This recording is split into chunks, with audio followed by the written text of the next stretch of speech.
Hello all. वैसे तो हर exam ही हमें कुछ ना कुछ सिखाता है, लेकिन इस बार का जो एचपीएस प्रीलिम्स एग्जाम था उससे हमें काफ़ी इंपॉर्टेंट लर्निंग्स देखने को मिल रही हैं। बहुत सारी ऐसी बातें हैं जिनको हम यूज़ कर सकते हैं, जिन पे हम गौर फरमा सकते हैं अगर हम आगे किसी और एग्जामिनेशन की तैयारी कर रहे हैं। आप में से बहुत सारे बच्चे एचपीएनटी का एग्जाम देने वाले हैं 30 अक्टूबर 2022 को। तो आप लोगों को तो इन लर्निंग्स का पूरा ध्यान रखना चाहिए, क्योंकि जो एचपीएस प्रीलिम्स एग्जाम था ये जस्ट बिफोर एग्जाम था ऑफ एचपीएनटी।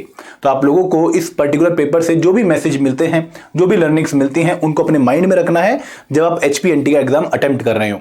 मैंने जितनी भी लर्निंग्स हैं एचपीएस प्रीलिम्स एग्जामिनेशन से, उनको 5 कैटेगरी में डिवाइड किया है और ये कैटेगरीज आपस में इंटरकनेक्टेड है। मतलब अगर आप एक कैटेगरी पे ध्यान दोगे तो ऑटोमेटिकली नेक्स्ट कैटेगरी पे भी आपको एडवांटेज देखने को मिलेगा। अब ये जो 5 लर्निंग्स हैं इनको मैं वन बाय वन डिस्कस करूंगा, और अगर आप लोग मुझसे एग्री करते हैं तो आप लोगों को मुझे कमेंट सेक्शन में बताना है कि हाँ सर हमारी भी यही लर्निंग है, ठीक है। और अगर आप लोग मुझसे डिसएग्री भी करते हैं तो प्लीज तब भी आपको मुझे कमेंट सेक्शन में बताना है कि सर आपने ये लर्निंग मिस कर दी, और ये भी एक बहुत इंपॉर्टेंट इंप्लीकेशन थी इस बार के एचपीएस प्रीलिम्स की। देखिए दोस्तों, जो पहली लर्निंग मुझे देखने को मिलती है इस बार के प्रीलिम्स एग्जामिनेशन से, वो ये देखने को मिलती है कि जो पेपर है वो बहुत लेंथी था। ये पहली लर्निंग है। मतलब यहां पर मैं जितने भी बच्चों से बात कर रहा हूं वो ये कह रहे हैं कि सर पेपर पूरा होने को ही नहीं आ रहा था। 60 पेजों की बुकलेट थी। तो पेपर लेंथी होने से हमें क्या मैसेज मिलता है कि आपको अपने जो अटेम्प्ट्स हैं उनको प्लान करना चाहिए। आपको वहां पर पेपर में 100 के 100 क्वेश्चन अटेम्प्ट नहीं करने, आपको 80 क्वेश्चन अटेम्प्ट करने थे, 75 क्वेश्चन अटेम्प्ट करने थे। तो आपके 2 घंटे 75 to 80 क्वेश्चन में डिवाइड होने चाहिए थे। और जब आप लेंथी पेपर देखते हैं तो वहां पर आपको थोड़ा सा फास्ट रखना पड़ता है। जिस क्वेश्चन पे आप अटक रहे हैं उसको बहुत जल्दी आपको छोड़ना पड़ता है और अगले क्वेश्चन में मूव ऑन करना पड़ता है। और हमें कहीं ना कहीं यहाँ पर जो प्रैक्टिस है वो बहुत हेल्प करती है ऐसे पेपर्स को डील करने में। काफी बच्चे ऐसे थे जो कहते हैं कि सर 2 घंटे का पेपर था, 100 क्वेश्चन थे, लेकिन 1.5 घंटे में हमारे 60 क्वेश्चन हुए थे और लास्ट के आधे घंटे में हमने 40 क्वेश्चन जल्दी किए, और उन क्वेश्चन में हमें मैक्सिमम नेगेटिव मार्किंग देखने को मिलती है।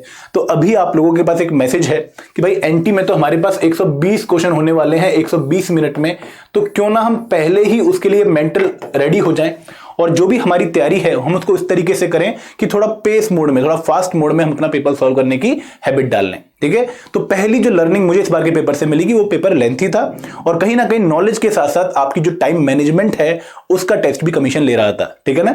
सेकंड लर्निंग जो मुझे लगी वो ये थी कि पेपर इज फैक्चुअल।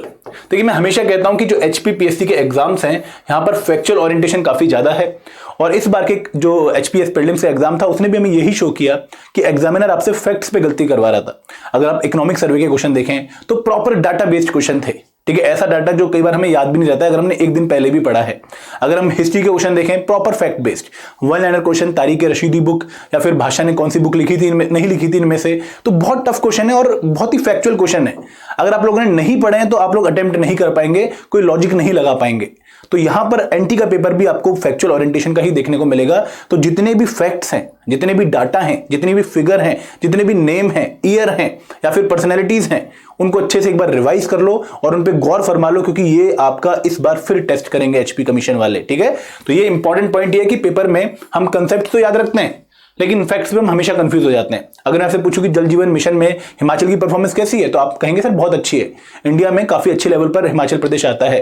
लेकिन मैं पूछूं कौन सी पोजीशन है, नंबर बताओ एग्जैक्ट, तो कहीं ना कहीं आप लोग कंफ्यूज हो जाएंगे। तो डाटा को ध्यान रखिए एक बार फिर से। अगला जो टाइम है आपके पास कुछ दिनों का, यहां पर कोशिश ये करिए कि फैक्ट्स फिगर को ही अच्छे से रिवाइज कर लें। तीसरी लर्निंग जो मुझे देखने को मिलती है कि भाई सिली मिस्टेक्स, ये काफी बच्चों की मुझे एक जो मैसेज है वो मिला है कि सर सिली मिस्टेक्स हो गई हैं, करेक्ट इनकरेक्ट नहीं पढ़ा है, ऑप्शन कुछ और लगाना तो कुछ और लगा दिया है। दोस्तों ये मिस्टेक आप लोग कमिट नहीं कर सकते। भाई हमारे पास इतना टाइम नहीं है, इतनी एनर्जी नहीं है कि ये सिली मिस्टेक्स करके हम अपना 1 साल वेस्ट कर सकें और अगले साल के अटेम्प्ट की तैयारी करना शुरू करें। नहीं भाई, अगर आप लोगों को आता है तो इन चीजों का ध्यान रखना है, सिली मिस्टेक्स का, और अभी अपने आप को सिलेक्ट करवाना है। बहुत सारे बच्चे जिन्होंने करेक्ट इनकरेक्ट की वजह से आंसर का जो सॉल्यूशन है वो गलत लगा दिया। कुछ बच्चे ऐसे थे जिन्होंने ऐसी सिली मिस्टेक करी कि आंसर लगाना कुछ और था और ओएमआर कॉपी में कोई और आंसर लगा दिया। कुछ बच्चों की मिस्टेक ये देखने को मिली कि सर क्वेश्चन का आंसर पूरा आता था, लेकिन हमने जल्दीबाजी में ए और सी में लगा कि दोनों में सी ऑप्शन है, ए ऑप्शन फाइनल कर लिया था, ओएमआर में अलग अलग द्वार से गलत लगा दिया। तो ये छोटी छोटी मिस्टेक्स आप लोग क्यों कमिट करो भाई। आप लोगों का टेस्ट, अगेन मैं बार बार कहूंगा कि सिर्फ नॉलेज का नहीं है, आप लोगों के टेम्परामेंट का है, आप लोगों की चीजों की हैंडलिंग करने का टेस्ट है। तो किस तरीके से आप खुद को कैरी करते हो एग्जाम में वो बहुत इंपॉर्टेंट है। जितने कूल माइंड से जितने प्रॉपर सेटअप के साथ आप जाओगे, मेंटल सेटअप के साथ, उतना अच्छा आपका एग्जामिनेशन होगा। ठीक है, तो आपको सिली मिस्टेक्स कमिट नहीं करनी है। एचपी प्रीलिम्स में आपने एक बार कर ली, लेकिन एचपी एनटी में आपको ये मिस्टेक बिल्कुल अवॉइड करें, क्योंकि दोस्तों आपके फिर और कोई मौका नहीं है अगले कुछ टाइम तक, फिर आपको एक साल ही वेट करना पड़ेगा। ठीक है, चौथी चीज जो मुझे देखने को लगी वो ये थी कि एक्यूरेसी मैटर्स। दोस्तों अगेन देखो, मैं बार बार कहता हूं कि आप लोग अपने अटेम्प्ट्स को ओवर अटेम्प्ट मत करिए, एक्यूरेसी बहुत जरूरी है। अब जैसे कुछ बच्चे हैं मेरे पास जिन्होंने सिर्फ 70 क्वेश्चन अटेम्प्ट किए हैं, 10 क्वेश्चन गलत हो रहे हैं, 60 क्वेश्चन ठीक हो रहे हैं और इजीली सिलेक्ट हो रहे हैं। लेकिन कुछ बच्चे ऐसे भी हैं जिन्होंने 95 क्वेश्चन अटेम्प्ट किए। भाई एचपीएस प्रीलिम्स में अगर आप 95 क्वेश्चन अटेम्प्ट करके आ रहे हो तो दैट इज टू मच।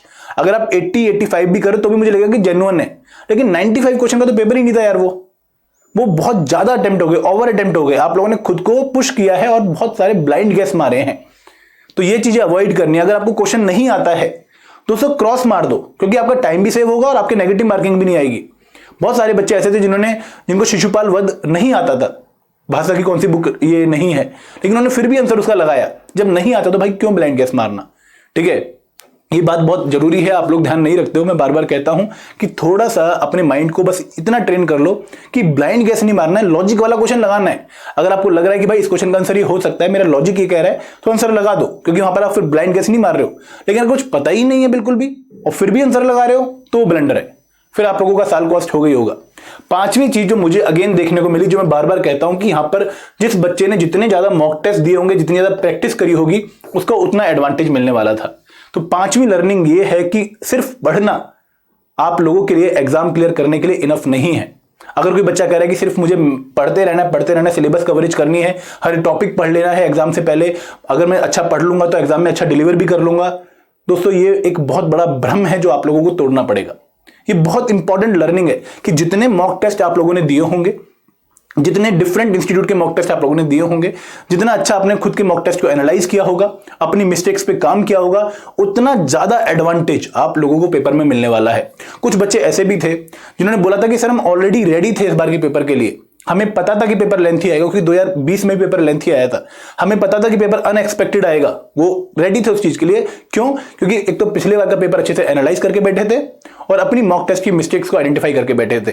तो आप लोग ये मान के चलिए कि अगर आप इन पांचों चीजों का ध्यान रखें कि पेपर लेंथी हो सकता है, पेपर फैक्चुअल हो गई होगा, उसके बाद हमें एक्यूरेसी पे ध्यान देना है, हमें सिली मिस्टेक्स अवॉइड करनी है।